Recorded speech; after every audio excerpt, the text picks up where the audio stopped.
Okay, this is an expansion problem. So when you heat things up, the molecules start moving faster and faster and faster, right? And that causes them to expand and take up more space, right? So what ends up happening in large solids, that's what's happening on a micro scale. On a macro scale, if you take that stuff and you make everything start moving faster, it's going to expand. The object is going to take up more space. So it's expansion. And so the equation for expansion is delta L, or the change in length, is equal to the coefficient of expansion times your initial length times the change in temperature, measured in Kelvin. Kelvin is our base unit, right?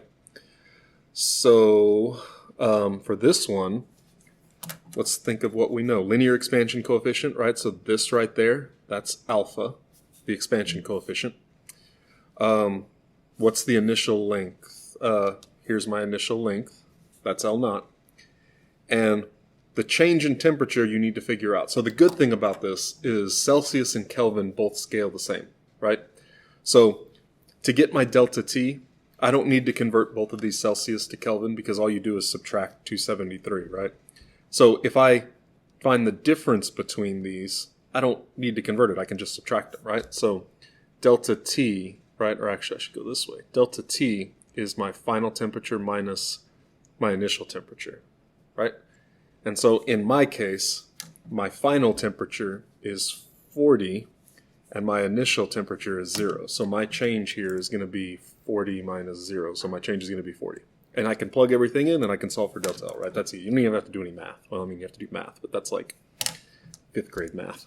Okay, so now that you've got delta L, the question says, I clamp them at 0 degrees Celsius to prevent expansion. I want to calculate the thermal stress in the rail if its temperature is raised to 40 degrees Celsius. Young's modulus for sale. Oh, Young's modulus again.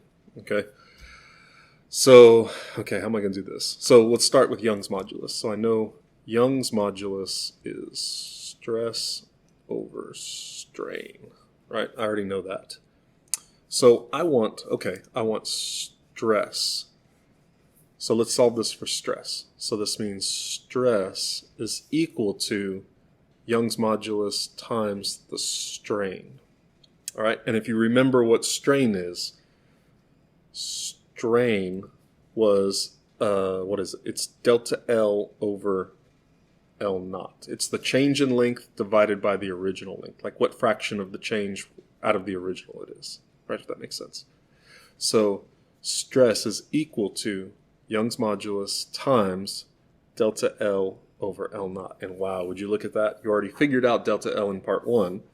You know L naught, right? Because it told you the initial length of it. I rigidly clamped them at that length, right? No, at 0 degrees. So when it was 0 degrees, not the new distance.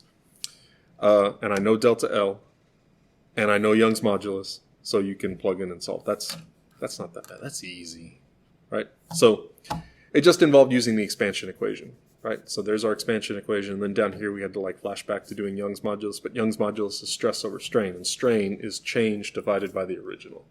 And that's how you can solve that one.